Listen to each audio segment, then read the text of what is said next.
Good morning, boys and girls. Prime rib. Guys, I do a lot of prime rib. I love prime rib. Um, so today I just have every time I get a prime rib or a ribeye roast, I usually, when I butcher it up, I always, I cut my normal prime rib size out. But then I also cut a couple of, two bone rib roasts. You know, Typically it's prime rib for my wife and I or whatever. Um, But one thing nice about having those, especially if it's just a couple of you for dinner, when you cut it, you have your heel side and then your open face side, and then your heel side and your open face side in each piece of prime rib, which is awesome because you get that nice crust on the outside. So every bite you're getting that rub, you know. Um, so there's a sauce also. Now, I'm a purist when it comes to meat, if you've been around at all. But my wife likes a good chimichurri. I do mine typically different. I'm pretty sure I've done it a few times. I use arugula as my base instead of heavy basil, stuff like that. Um, but there's also your normal horseradish, blue cheese, all that other kind of good sauces that go with beef just perfectly. So this is kind of a blend of both. It's a arugula based sauce with a blue cheese horseradish cream kind of just tied together in it. And it's great for Dunkin'. It's great for, all that other good stuff. So, like I said before, doing a few sauces here, just some of the ones that I just use, sometimes that I think that a lot of people would enjoy. So the last one was the white sauce and for the chicken, and that can also be modified for a couple of different things as well. I mean, you can use that on a whole lot of stuff other than just your chicken. I mean, you can use that on beef. You could add a little blue cheese to it. You can dress cucumbers with it. Fantastic. There's a lot of other uses for that sauce as well. I mean, if you taste it, it'll make sense. You can see what, hey, this could be good on that. So today we're gonna make you know what? I don't even have a name for it. It's just it's a arugula blue cheese horseradish cream sauce. So it's a mouthful, but there's some freshness to it. There's a little bit of chimichurriness to it, some creaminess to it. You get a little funk from the blue cheese. There's some herbs in it. Um, the horseradish, gives you that little bite in there. So that's what we're gonna do. So let's get busy. We're gonna use the blender today, but we are not using raw baby arugula. We're actually going to blanch it just a little bit, I mean, essentially wilt it somewhat. So let's move over here and get that done first. All right, so we're gonna get some heat going on here, and we're just gonna put some water in the pan. Not much. I'm gonna go about a half a cup. We are going to salt it. A little more than that. Come on. And then all we're going to do, you just want to break this down. So we blend it up. We have a nice creamy sauce, but we don't want to completely kill all that beautiful pepperiness and herbaceousness of the arugula. So we're going to do 2 cups in here. Little goes a long way. And that's it. I'm just going to give this a couple of turns, and I'm just going to let this come up to like a slight boil. There's not a whole lot of water in there, but you'll see. And we're just going to wilt this arugula down just a little bit. All right. So we have our arugula wilted down. See, still nice and bright green, but She's just softer. So what we're going to do is I'm going to see where I put my tongs. They're there. And we are going to take our arugula, using a blender here. You really want to whip that stuff down. You want to just break it all down with force. So we are just going to take this out, right out of the pan, get it all. It's easier to use a slotted spoon, but I'm not going to go hunting for one. Good enough. Save that water. All right. So we have our 2 cups of arugula. I have 4 cloves garlic, just roughly chopped here.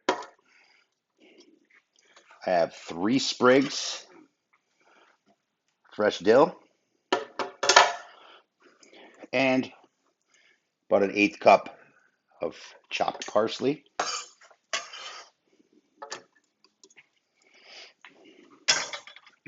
Now we have some sour cream, and we are going to do about a 1/4 cup of sour cream.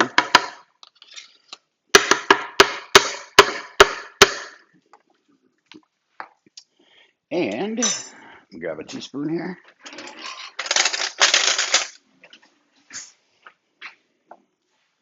We're going to do about a teaspoon of creamy horseradish. You can adjust that however you like. If you really like horseradish, if you really want that in there. And then we have some blue here. Use a good blue. It makes all the difference, man. Believe me. So I got, oh man, maybe an 1/8 cup, little short of that, of blue cheese. Again, you can adjust that to however you want. And lime juice. I would prefer to use fresh lime juice and then a little zest, but we use what we got. We're going to do about a teaspoon of that and make it a teaspoon and a half. It's a little heavy in there. So that's what we got. Let's get it over to the blender. All right, so we're just going to whip this up, check our consistency, see how she's looking.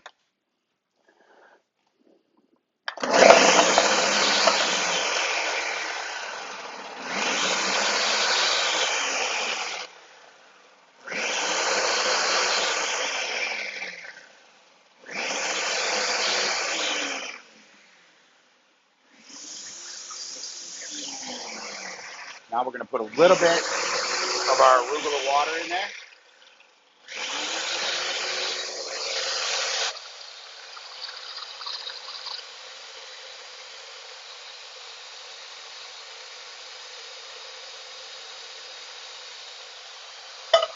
Just a little, just to thin it out.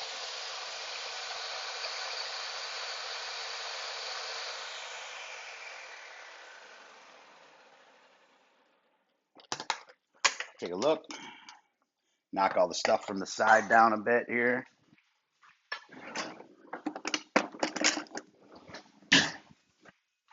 Oh, man, it smells so good. Just get all that good stuff down from the sides, left behind.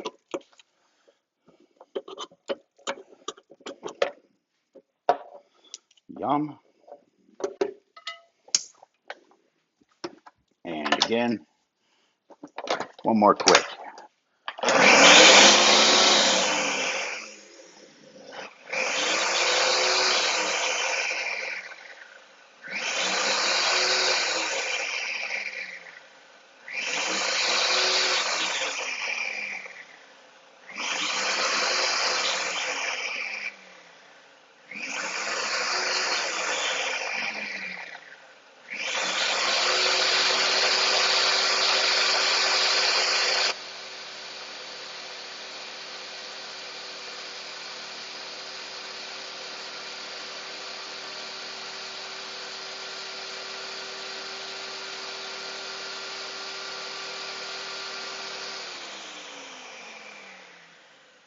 All right.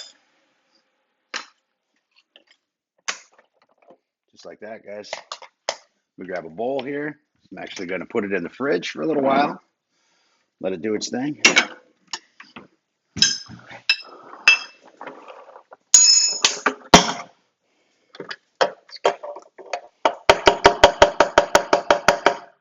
Yum.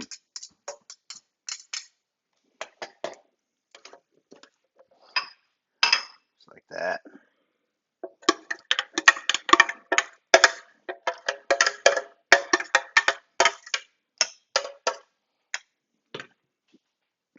Check that out. Look at the color on that. Man, it's beautiful. Now let's see how she tastes, shall we?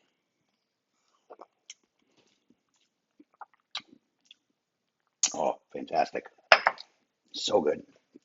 There's pepper in there. It's some good stuff in there. Um, Now I didn't salt it because I'm going to be salting the meat, and it does just tend to kind of get that way. We get some saltiness from the blue cheese and all that other good stuff. So um, really isn't any seasoning required. Now there's a couple things you could add in there. You could change. I mean, you can add some celery seed in there. Again, really good. Um, just trying to keep it simple. I mean, do things baseline, man. This is just the base. So there she is. Beautiful color on it. Look at that. Mix that with our prime rib tonight. It's gonna be some good stuff. So, especially when you got a jus as well, some nice jus next to it. Some good stuff, guys. So, all right, we'll be back. We'll get our seasoning made for our prime rib. Get that all prepped up, ready to go. Excuse me.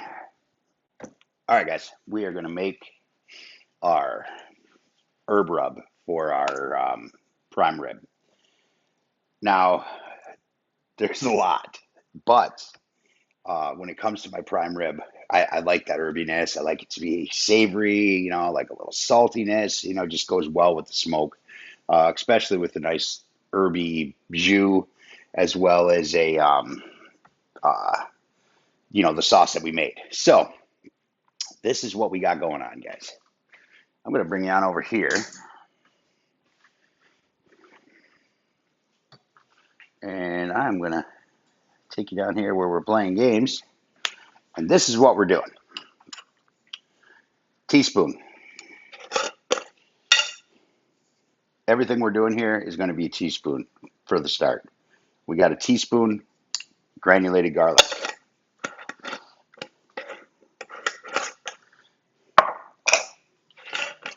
We have a teaspoon granulated onion.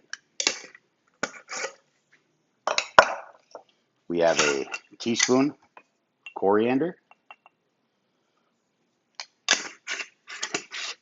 And a teaspoon of smoked paprika. Just to give her that little smokiness, not to mention that adds a beautiful color. Now we're getting into the herbs. Well, first, let's do the celery seed. We're going to do a teaspoon of celery seed as well.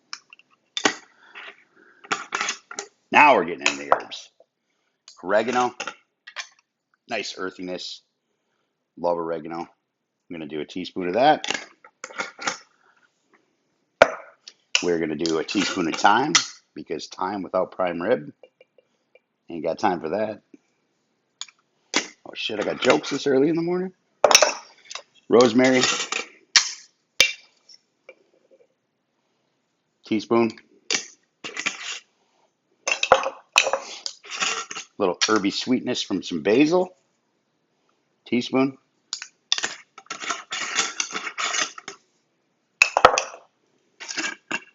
And a teaspoon of parsley. So we got that going on.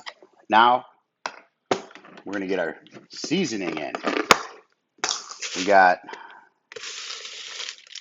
nice tablespoon. Yeah, I'm heaping it because this is Moldon flake. So, volume. Doesn't take up or it takes up more space in that tablespoon. So we're going to do it like that. We got a tablespoon of that and a tablespoon of some quarter cracked black pepper. And, oh, I forgot one. Sorry. You got to add a little heat, right? It's got to be a little something back there just to make you know what's going on. We're going to do a half teaspoon of cayenne. That right there is our herbs. Now, so what the hell is that? Cornstarch, my friends. Adding the cornstarch in the rub when it comes to prime rib, because you rarely trim it. You got that fat on there. And then as you're roasting it, the cornstarch actually creates like this crispiness around the outside of it, this real light crispiness that encapsulates all your rub and the juices from the meat and all that other good stuff. And it just turns it into these little crunchy bits of just awesomeness, man. So we're doing a tablespoon. My bag got ripped, so it ended up in another bag. That got ripped, that ended up in another bag. So we got bagception going on here. So we are going to do a tablespoon of cornstarch. Holy shit, Wolf of Wall Street going on right now. Shit everywhere. All right. Now let me grab a fork.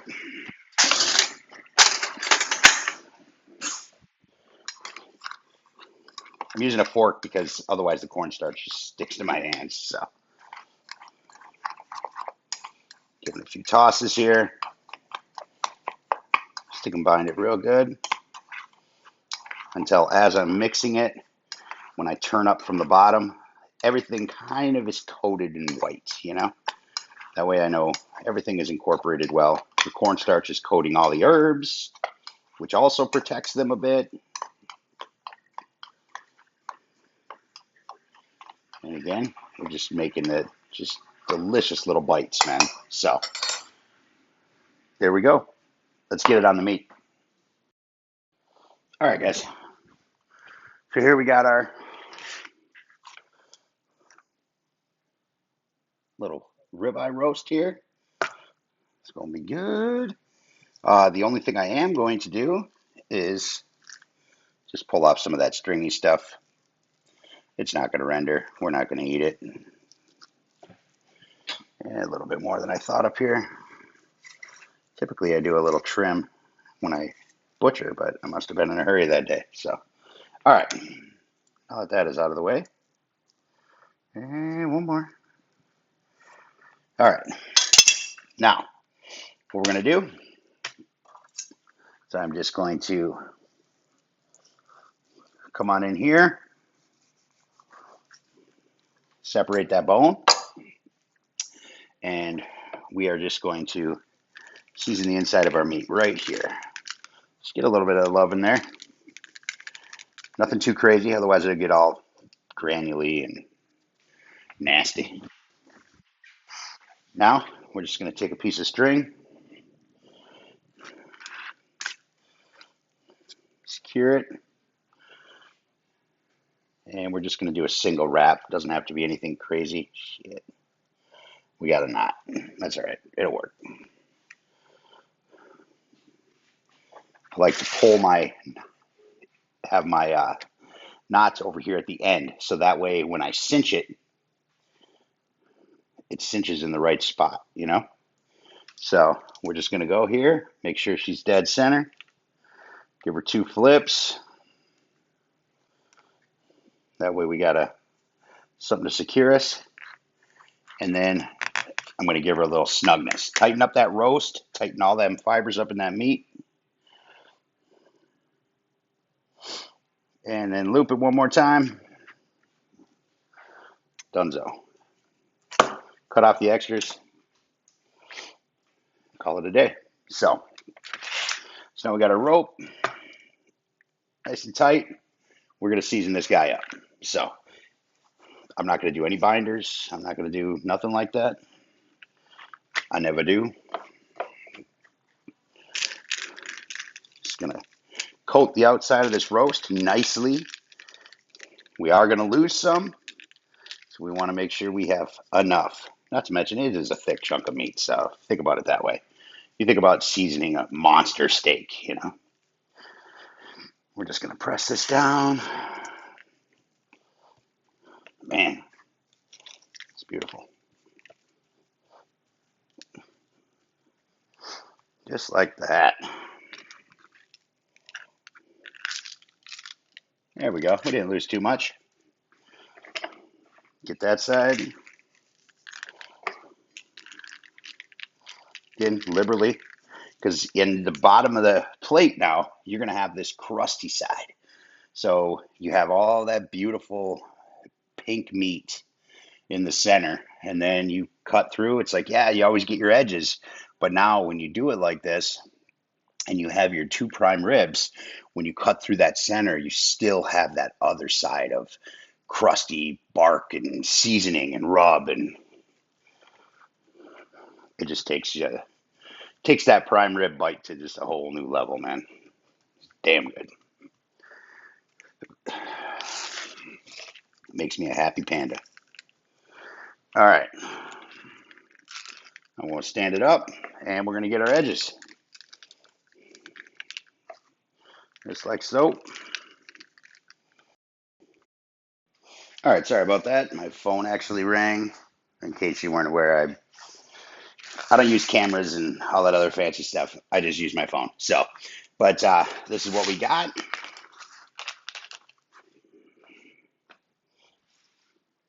Look at that.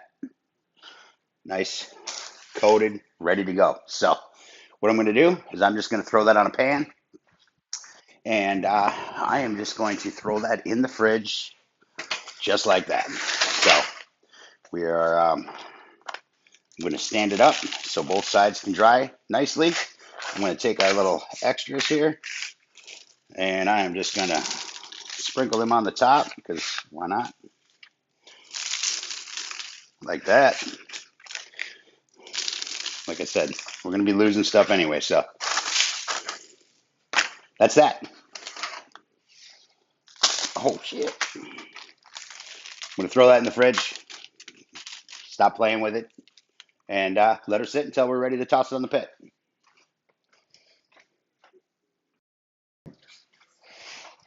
All right, guys. We got our prime rib. She's out of the fridge. I just got it in a pan here because we're going to build our jus from here. And since I'm not doing it on the Santa Maria, I'm going to do it in the Toro prototype out there.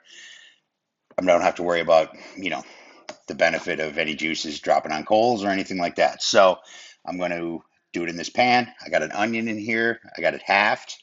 I got a piece on each side. I got about five cloves of garlic in here, just rough chopped, tossed in, and about 2 cups of beef stock just to cover the bone. And that's going to be the start of our jus.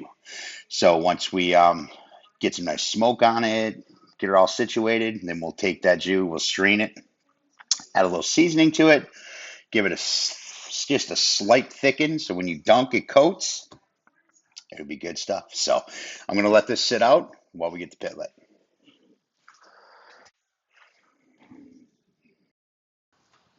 All right, guys. Firing up the Toro. Got a little bed here going on. Some Jealous Devil. Got some starters in there. I'm running way late, so I need to get this thing going quick. So,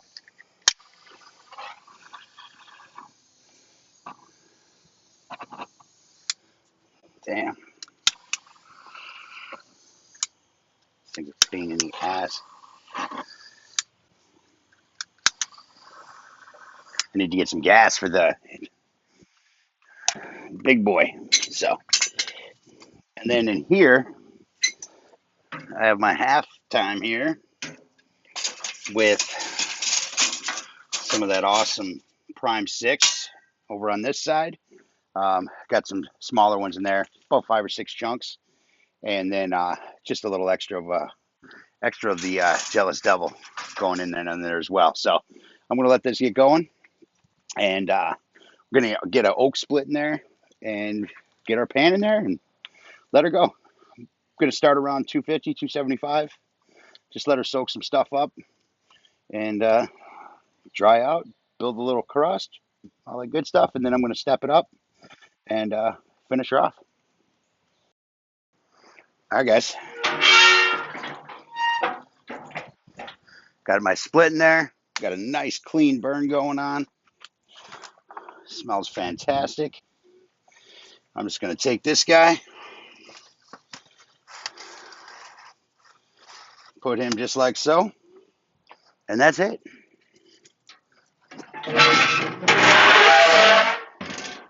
Shut this lid, running at 275, and I am going to just let him go.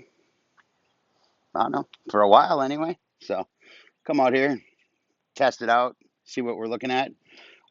Then towards the end, like right when it gets around that 110, 115 mark, um, maybe a little bit sooner, just depends on how everything looks, how the color looks, how everything, sets up, that kind of stuff.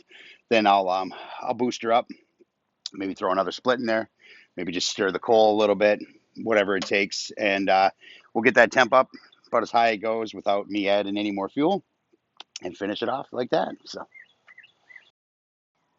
all right, boys and girls. So I don't mean to change it up in the middle of things, but a lot of times this is just how I cook. I'll get an idea and I just kind of go with it, or something happens and I figured, you know what, it gives me a little bit of an idea.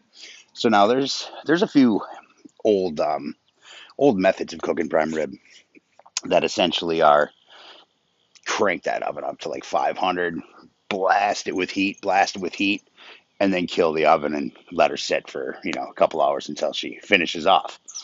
Well, since I was short on time, I figured, you know what, actually I'm going to probably cook this at a little bit higher temp. So I kicked some more coal into the pile, and was going to bring the temp up to like 325, something like that, just because I'm running out of time here for dinner.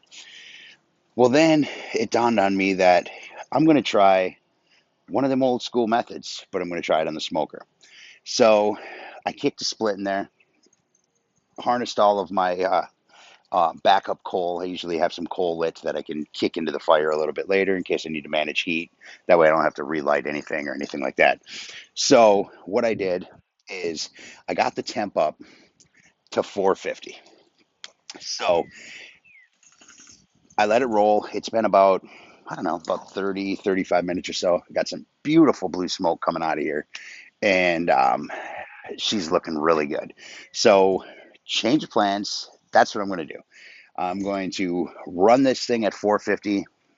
I don't know. I'm gonna check it here in a little bit. I'm probably gonna say around 45 minutes or so.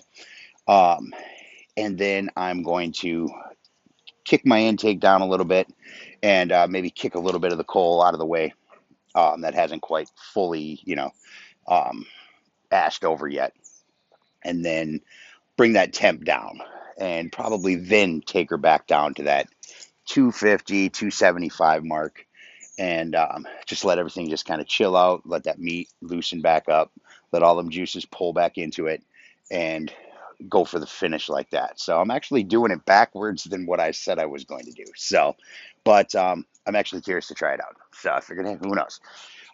Worst case scenario, it's only it's a small roast, and it's ribeye, it's prime rib. I'm gonna eat it. Doesn't matter. So as long as it isn't overcooked, I'm gonna eat that shit. So and even if it is, hash for tomorrow morning breakfast. But that's what we're doing. So 450. I'm gonna let her run. Probably going to be a total of 45 minutes to an hour. And then I'm going to choke her down and bring that temp down a little bit, and then just let it finish off nice and slow. So that's the new game plan, guys. All right, guys.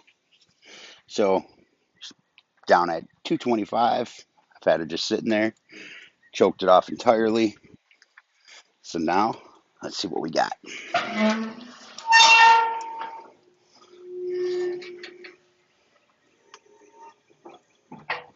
Oh man, look at that color on that thing. Nice mahogany. Smells fantastic. Herby. And just like that, that's all I want. I just want a little, very, very little spring. You know what I'm saying? So I'm going to pull that off. If I had to guess, it's somewhere right around that, you know, high 120s, 130, something like that. So I'm going to pull it. Since it did have some high heat, there's going to be some residual cook. So what I'm going to do is I'm going to pull it. I'm going to put it on a tray. Just going to do a light foil tent over it, and we'll start making our jus. All right, guys, let's dig into this thing. Everybody's hungry. Oh, man, look at that. Hold on a second. Just move this out of the way without making a mess. Trying to, anyway. There she is.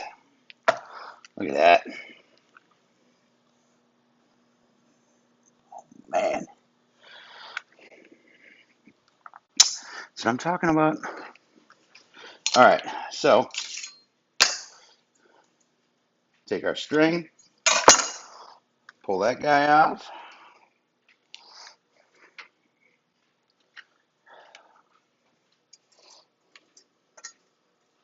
Take our bone off. Save that for later. I'm going to say right now, I'm going to be seriously surprised because of the way I changed the cook in the middle of the cook if we don't have a little bit of gray at the top. I can't see my normal pink to edge, but I'll be surprised. Way to counteract that, let the thing come up to room temperature before you put it on, if you're going to cook it like that. That being said, let's see what happened. Try to go right down the center here without destroying it. Beautiful. Oh, snap. Woo-hoo. I'd have to say that's pretty lovely. Pretty lovely. The fuck did I even start using the word lovely? I don't know. So we just got to do a little test here. Now, typically, you put a little smear of this underneath, and you got your jus too, you know? So that's how we're doing it, guys. We're going bare hands, caveman style. Let's see what we got. Oh,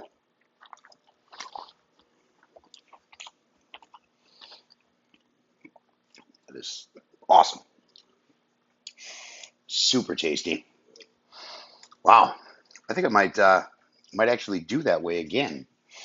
Maybe a couple of tweaks. Like I said, leave it out, make sure it gets to room temp, and pull it off maybe about 5 degrees sooner, since there is a whole lot of residual cook. Because it looks to be about like a medium. Okay, right, right there, pushing on that higher end of the medium. I like a medium rare on my prime rib. I mean, if I had it my way and it was just me eating it, a good vet could bring it back to life. But I'm good with a good medium rare on my prime rib. This is a little bit past what I would normally do, but I know why. So that's half the battle. So, all right, guys, that's it. That's all I got. I got to feed the troops, man. So later.